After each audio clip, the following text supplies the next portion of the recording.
Hey everyone, welcome back to my channel. I'm Morgan, and today we're going to tackle a harmful and false myth that has led to a lot of stigma. People with mental illnesses are violent and unpredictable. This myth has been perpetuated in the media and popular culture for years, painting a misleading and dangerous picture of people living with mental health conditions. But the truth is very different. Let's dive into why this stereotype is not only untrue, but also harmful to those who are struggling with mental health issues. Welcome to Mythrex, where we separate facts from fiction in the world of health and medicine. I'm Morgan, a medical student, here to help you navigate the sea of misinformation and uncover the truth behind popular medical myths.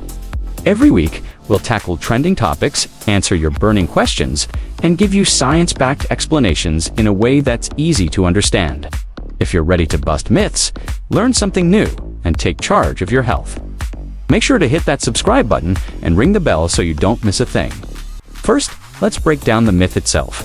The idea that people with mental illnesses are violent and unpredictable often arises from sensationalized portrayals of mental health in movies, TV shows, and the news. These depictions usually show people with conditions like schizophrenia or bipolar disorder as being out of control, aggressive, or prone to violent behavior. In reality, the vast majority of individuals with mental health conditions are not violent. In fact, people with mental illnesses are far more likely to be victims of violence rather than perpetrators.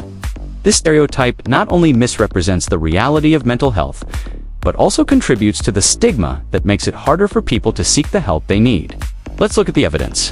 While some studies show a slightly increased risk of violence in individuals with mental illnesses, the overall risk remains low. Factors like substance abuse, a history of violence, or a lack of social support are much stronger predictors of violence than mental illness itself. In other words, mental health conditions are not the primary cause of violent behavior. So, why does this myth persist? One of the biggest culprits is the media. How often have we seen a news story about a crime where the person involved is described as having a history of mental illness? The implication is that their condition was the cause of their violent actions, even when other factors, such as substance abuse or personal history, played a larger role. In fact, research shows that people with mental illnesses are far more likely to be victims of violence than perpetrators. People with conditions like schizophrenia are far more likely to be targeted by violence rather than causing it. This demonstrates how dangerous it is to perpetuate the myth that mental illness equals violence. It not only misrepresents reality, but also puts people with mental health conditions at risk of further harm. Next, let's address the idea that people with mental illnesses are unpredictable. While it's true that some mental health conditions, like bipolar disorder or schizophrenia, can cause changes in behavior, most people with mental health conditions are no more unpredictable than anyone else. With proper treatment and support, individuals with mental illnesses can lead stable, fulfilling lives. Medication, therapy, and a strong support network can help manage symptoms and improve quality of life. The unpredictability associated with some mental health conditions is often minimized or managed with the right treatment plan. I've also had personal experience that challenges this stereotype. I once met a patient who had schizophrenia, and I didn't realize he had the condition at first because he was so composed and in control during our meeting. It wasn't until I read his medical records later that I discovered the diagnosis. He was managing his condition well with medication, which allowed him to lead a stable and productive life. This just goes to show how well people with mental illnesses can function and control their symptoms when they have the right treatment. It's also important to note that the real risk factors for violence are far more related to socioeconomic, environmental, and personal factors than mental illness alone. For example, substance abuse, poverty, trauma, and a history of abuse or violence are much stronger predictors of violent behavior than mental illness itself. Mental illness alone, without these additional factors, does not make someone more prone to violence. In fact, most people with mental health conditions are far more likely to seek help, be in treatment, and avoid harming others. We need to change the narrative around mental health.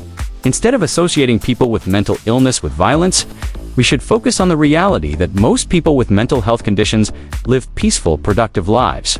They are our friends, family members, and coworkers, and they deserve understanding, not fear. It's important that we challenge the media's portrayal of people with mental illnesses. Instead of focusing on isolated cases of violence, we should highlight the stories of people living with mental health conditions, who are thriving with the help of treatment and support. By doing so, we can reduce the stigma and create a society that supports mental health. To sum it up, people with mental illnesses are not inherently violent or unpredictable. The vast majority of individuals with mental health conditions are non-violent and more likely to be victims of violence. This harmful myth not only misrepresents mental health, but also perpetuates stigma and prevents people from seeking help. If you or someone you know is struggling with mental health, remember that support is available, and reaching out for help is a sign of strength. Let's continue to challenge these myths and work towards a more inclusive and understanding society. That's it for today's episode. Make sure to like, share, and subscribe for more myth-busting content. And remember, mental health is health, and it's okay to ask for help.